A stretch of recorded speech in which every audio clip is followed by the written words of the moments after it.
iimaan iyo qanaaco iyo wax qalbiga galo qofka ficilkiisa lagula xisaabtamo waxaa jirtay waxaa looga sheekeeyey nebi moxamed intuu nin u yimid xadiid uu bayhaqi ku warinayo shucab iliimaan oo uu xaakim ku wariyey mustadrak uu bukhaari ku wariyey fii adab اlmufrad oo uu yahay asaxu kitaabin bacda kitaab illaah kitaabka ugu saxiixsanayn mulkina haddaan muslimiin nahay ee kitaabka ilaahay ku xigee soo raaca sunnada nebiga marka la eego kan ugu derajada sarreeyaa yaa nebiga waxa u yimid nin siduu abi hurayra warinahay waxa uu ku yidhi rasuulkii ilaahayow gabadha la yidhaha heblaayo way salaad badan tahay way soontaa way sadaqaysataa abwaabta khayrka ee kala duwan oo dhan dhammaantood way ka shaqaysaa laakiin gabadhaasi tu'dii jiiraanahaa dariskeeda way dhibtaa rasuulku wuxuu tilmaamay calayhi الsalaatu wasalaam hiya fi الnaar naartay gelaysaa taasi waxba uma tarin waxay samaynaysa adoo daalay oo qiyaamuleyl la yimid oo maalintii soomay oo wanaag oo dhan sameeyey ayaa waxaa lagaaga digay haddaadan waafaqin inaad carabkaaga ilaashato xubnahaaga inaad ilaaliso haddaadan ku darin qalbigaaga iyo indhahaaga iyo jawaarixdaada inaad ilaaliso afkood cunada ka daysa inaynay waxba ku tarayn buu xadiidku tilmaamaya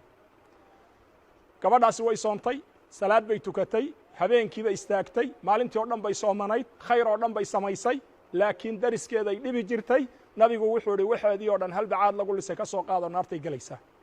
waxaa loo sheegay mid kale oo faqiirada oon xoolo ay bixiso lahayn oon soom badnayn faradka keliya soonta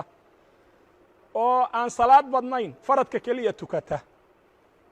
laakiin dariskeedu ay ka nabadgalaan oo nafci badan iyo waxtar badan u leh nabigu wuxuu idhi jannaday gelaysaa calayhi الsalaatu wasalaam soonkaaga iyo salaadaadu haddaadan akhlaaq wanaag ku darin inayna ku anfacayn buu xadiidku daliilu yahay waxa weeye nabigu nin buu u yimid calayhi الsalaatu wasalaam mihaalka labaad wuxuu ku yidhi kayfa asbaxta yaa xaariثa wuxuu idhi asbaxtu mu'minan xaqan xaariثow saaka muxuu waagu kuugu bariyey maxaad ku barideen waata soomaalidu is weydiisa waxa uu idhi wuxuu waagu iigu baryey rasuulka ilaahay oo mu'min dhaba anoo ah wuxuu idhi wax waliba calaamad bay leeyihiin iyo tusaale lagu garto maxaa ii caddayn kara inaad saaka iimaan dhaba leedahay wuxuu idhi waxa kuu caddaynaya waxaan ahay nin maalintii oo dhan ooman oo sooman maalintii oo dhan dami'tu nahaari maalintii oo dhan waan oomaayo waan soomaa wasahirtu leyli habeenkayga oo dhanna waan soo jeedaa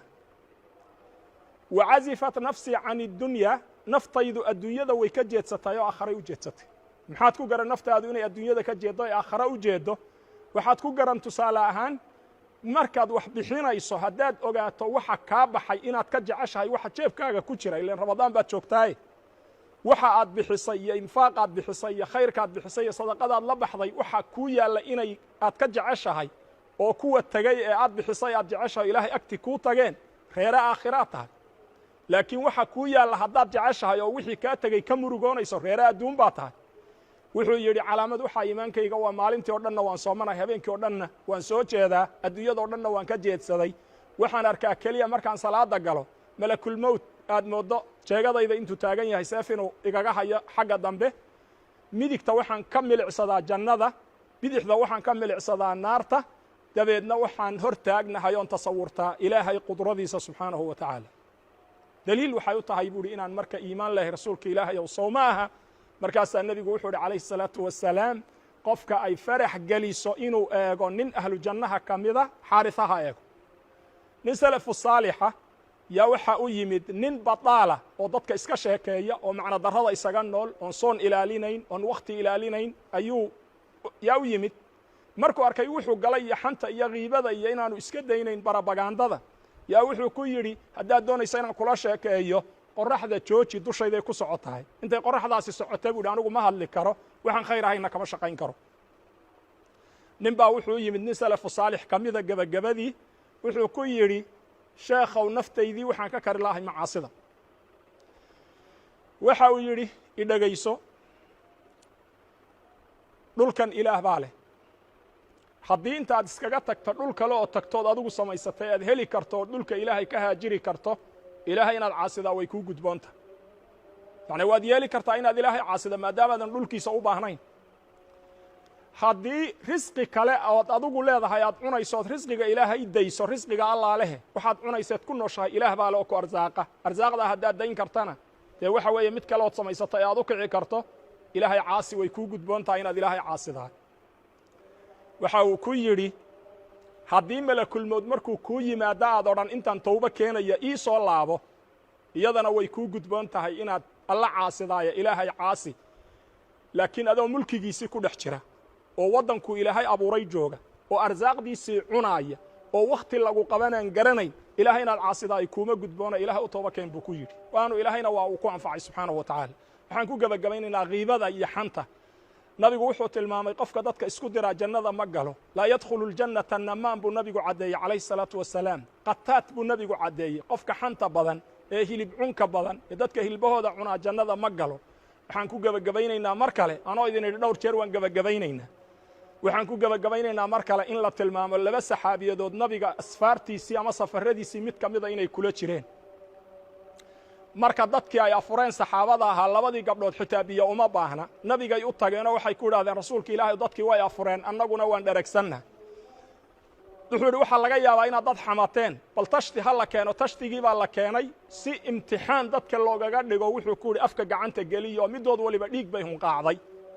markaasaa wuxuu ku yidhi dad hilbahood baad cunteen dad hilbahood ood cunteen baad idinku ku afurteen waxa weeye markaad sooman tahay walaal iyo aabbe iyo adeer ilaahay intaad ka baqdo markaad sooman tahay ilaahay intaad ka cabsato afkaaga ilaasho carabkaagu yuuna ku qaniinin oo aakharo sababtiisa yaan wejigaaga naar loogu tuurin asalaamu calaykum waraxmat ullaahi wabarakaatuh waxay noo ballanahayd markaad dhegaysato risaaladaas inaad gudbiso addaalu cala alkhayri كفاعله بuri نبي محمد عليه الصلاة والسلام waa talo iyo naseexo naftayda iyo nufuustiina aan ugu tala galnay ilaahaynu inagu anfaco mana aha amar ixsaan weeye iyo dalab haddaad yeeli karto dadka u sii بأجمل بسمة وأكون للخير العميم مثالا